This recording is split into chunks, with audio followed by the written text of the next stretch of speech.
And that we put outside of her door. And so when people would walk by, they would read it and say, oh, that's who Betty was. The person that they saw in memory care was not her.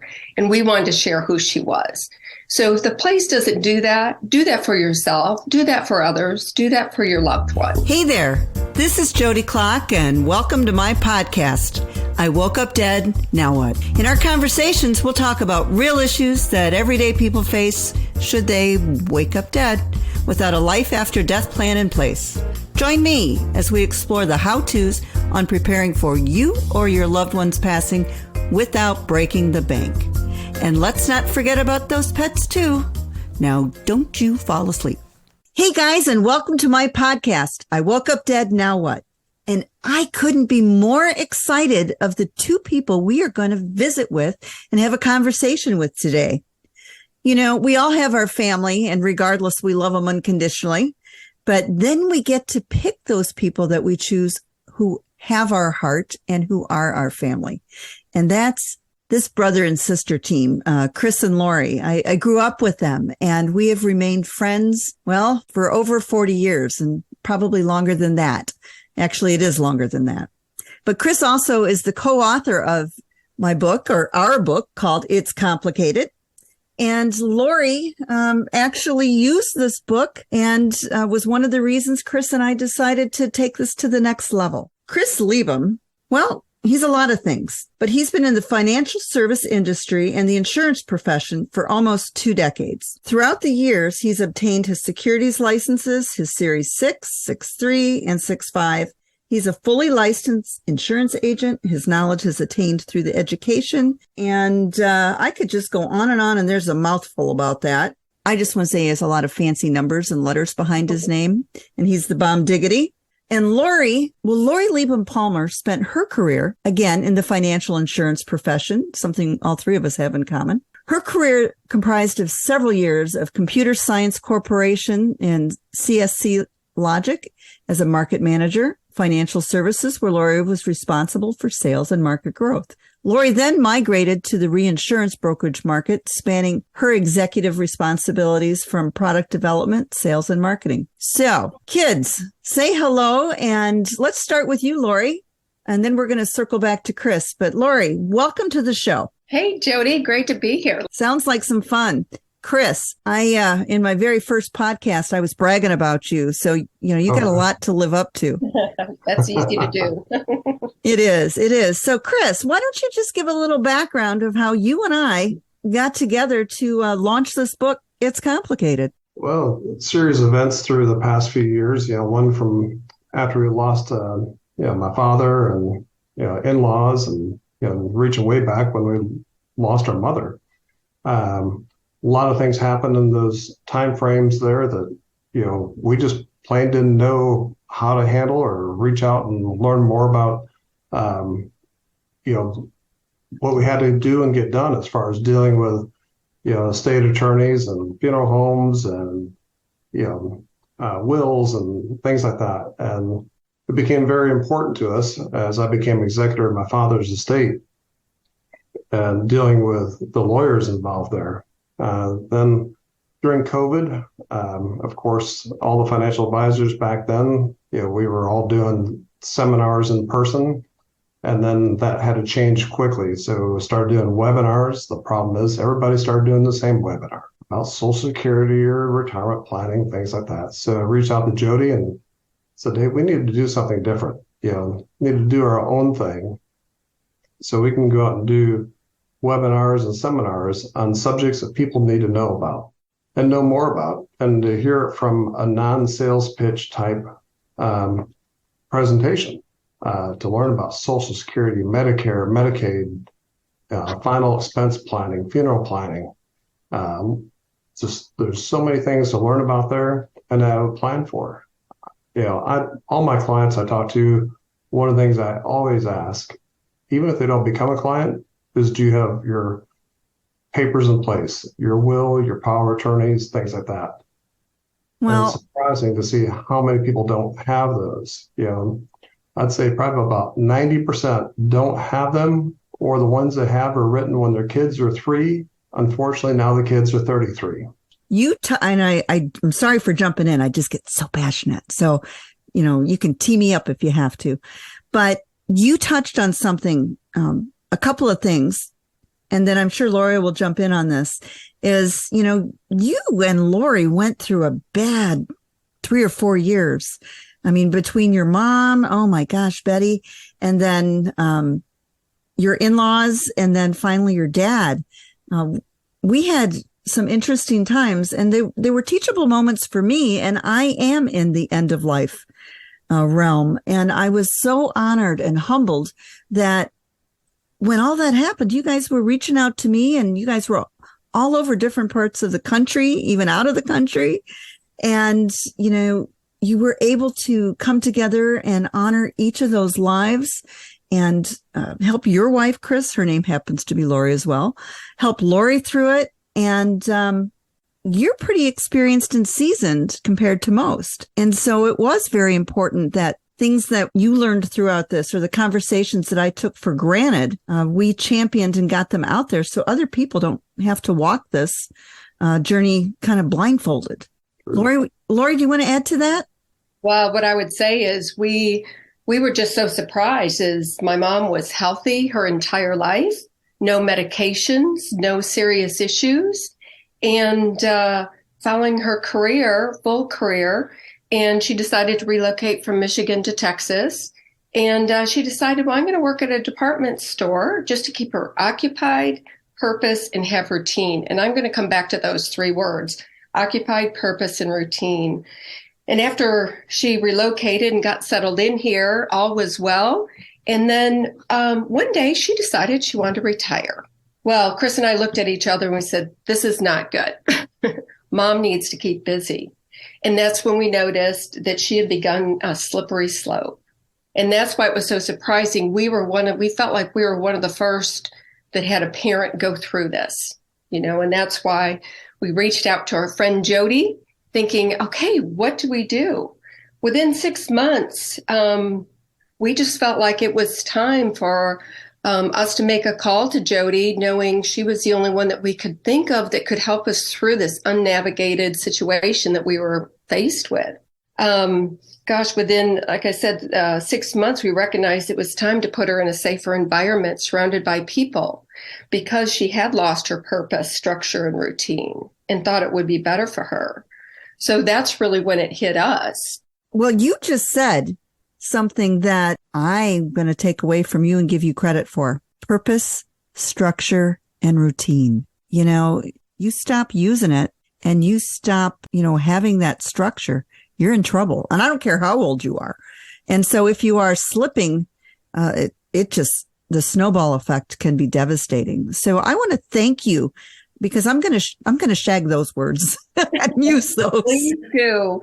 And my dad used to tell us, he was always so positive, and he said, you take your foot off the gas pedal, you're going to slow down. And that's really what happened. And unfortunately, we just had to watch that happen with her. She retired in the fall and then was in assisted living by the following June. By September, she was in memory care and passed in December. So this all happened within a year, and it was happening so fast we could just barely keep up and wondering what was going on. So we were fortunate to have you to guide us, Jodi, and anything that we can do or say to help others, we are absolutely here for that. Oh, well, that just warms the little cockles of my heart, because people don't know what they don't know. Right. And I can remember, those calls vividly. You were, okay, we moved her. Okay, well, she's not eating, she's not responding. She's not acclimated. And just simple things to do to make the room feel like home, and just different things that you can do to jog her memory. I just remember all the different things that I innately knew, just because I'd been around it, that people don't know. And that can make or break someone's experience. Oh, yeah. Chris and I, Chris, I'm sure you remember this, when we went and visited several places, we were interviewing people.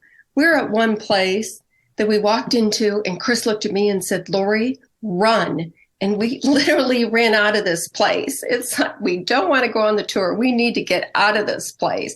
And if you feel that, absolutely do it, because you're doing this for your loved one. Well, let me I've been in ask the you. restaurant business for 21 years. When I walk into restaurants, I can tell if I want to eat there or not. And the same thing walking into these nursing homes, just from either the visual, institutionalized look to them or the smell, I was out of there. I was going to say, let me ask you, what was it? And you just nailed it. It was the smell. And then it was the visual. But the minute you got through that front door, We you could just know. feel the aura. We just said, this is not where we're putting our mother. And he grabbed my arm and he said, Lori, run. And I will never forget that. And you've got to have some sort of, I'm not sure if the right word is humor, but just, real life feeling when you're going through this. And fortunately, we had each other. And I really do hope that most people do have somebody, like I have Chris and each other, that they at least have a friend that are going through this together. Don't do it alone. And one thing when we did find we felt like the right place, a real interesting thing that they had us do is they had us write her story. And we wrote her story of who she really was. And that we put outside of her door. And so when people would walk by, they would read it and say, oh, that's who Betty was. The person that they saw in memory care was not her. And we wanted to share who she was. So if the place doesn't do that for yourself, do that for others, do that for your loved one. So people know what their real story is. I think you just captured the heart and soul of this whole conversation today with that. And the reason I say that is, as you know, my husband has a funeral home, and we are strong advocates of something called a life story. And the reason we are is people are not one-dimensional. They are multifaceted. And, how lucky are we that the three of us go back so very long? But most of our friends and family only know us as, Lori's husband, Zach and Jacob's mother, Brett's mom, or, oh yeah, she was my Batesville or Forethought rep. They didn't realize, that we were feisty kids and that we might have been derelicts running around in the backyard. Who knows? They didn't realize that we were fun. They just only saw us in our roles. So by the time you reach that last season of your life, people don't see the fun, silly side that you guys are mourning. And people need to know that. Yeah, so true. Hey, Chris, so you've been quiet over there. I'm gonna prod you a little bit here. Since you are a financial guy, what were some of your biggest learnings with asset reallocation? Because your mom had a few nickels and, she was not necessarily as savvy as your father was in preparing for that. So what were some of the things that you were able to do to help protect some of her nickels? Well, of course, we looked at, her Medicare Advantage, Medicare supplement coverage there to ensure that she had a good plan. So when she did need care, that things were covered. A lot of people get sucked in just purely by price and not coverage. So that's an important factor to look at. It's like anything else you do. Don't look at just the price. Look to see what's part of that price. There may be a reason why it's more expensive. We see that in everything we do, of course. Long-term care insurance, certainly she didn't have that in place. But you recognize the value of having something in place, some sort of plan for that long-term care expense. Doing a financial plan, if I model in to where you're going to have a long-term care event at age 80 for an average of 3 years, it could put a hole in your bucket so big that you lose everything. That it turns a great plan into a plan that doesn't work anymore. With the longevity that people have, living to their 80s and 90s, easily, you can't afford to run yourself out of money because you didn't have a plan in place. What was the biggest cost savings that you were able to come up with for your mother? I mean, you hit on the Medicaid Advantage, but did you protect her assets through funeral planning? Did you have an annuity, or how did you approach that? So she had a prepaid funeral plan there in place already that she had done on her own. She had everything done as far as her living will and her will.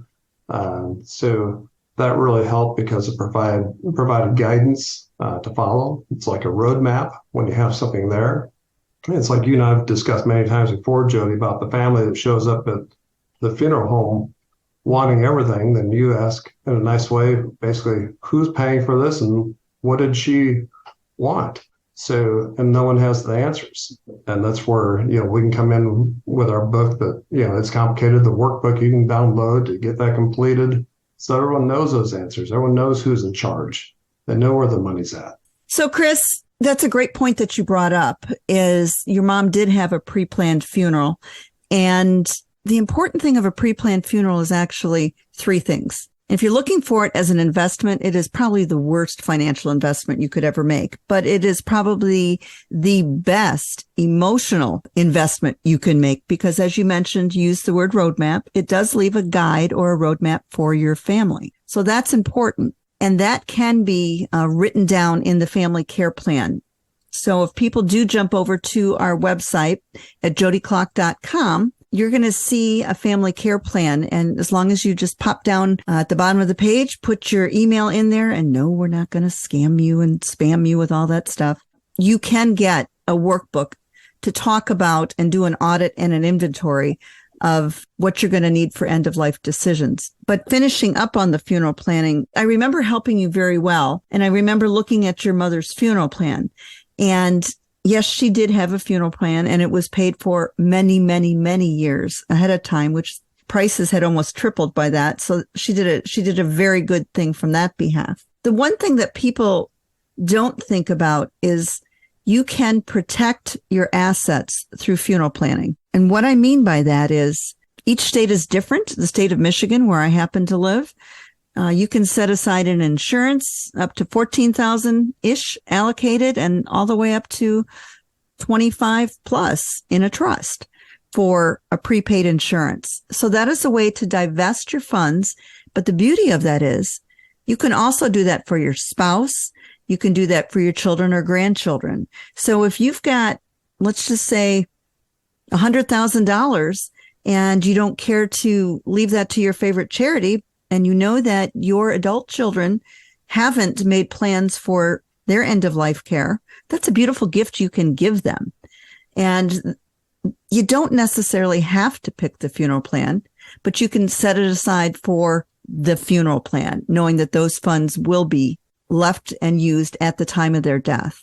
So that's one way to protect your assets. And each state, they have a different limit amount. So I broad stroked it, but purposes of conversation, I want you listeners to realize that you can use funeral planning to do a spend down for Medicaid if you have to go into an assisted living facility. So no, I remember your mom's very well, and I thought that that was a good thing, but I also saw relief because she took it down right to the very spirit of the whole funeral. And so she made your jobs easier.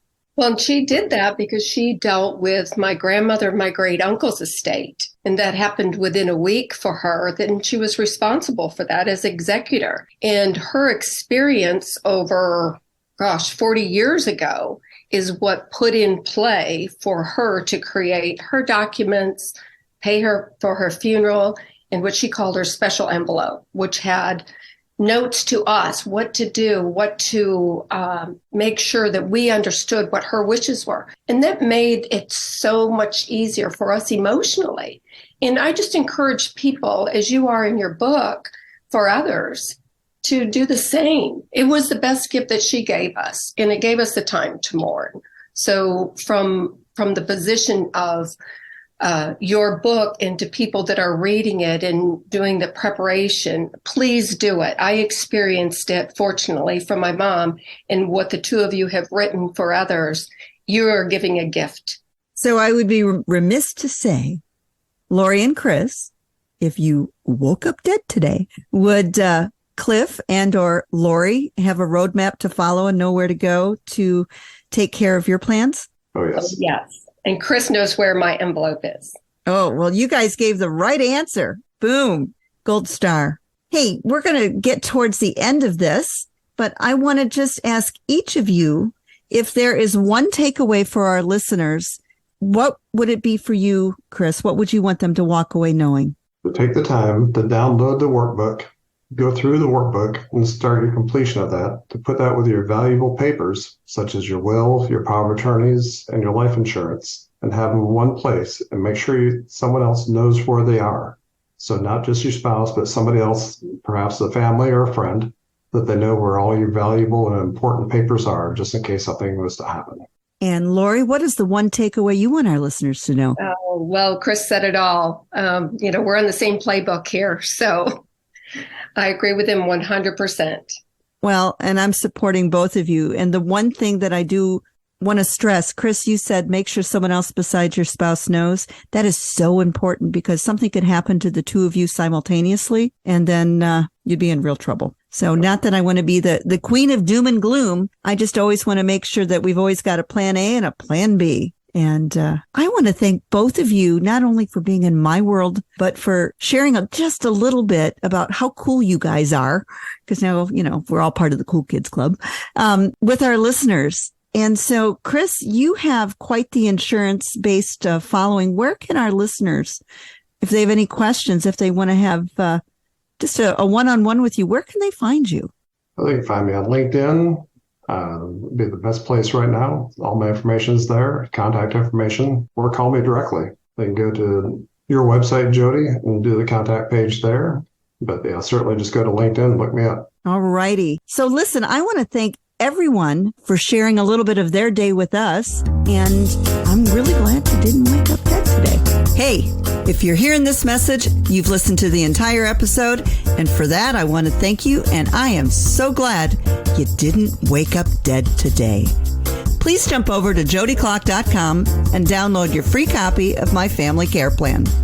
This guide will help those you leave behind should you wake up dead. I promise. Be sure to order my book, It's Complicated, based on a true story. Send me an email about topics you'd like to hear in future episodes. Until next time, thank you for not falling asleep.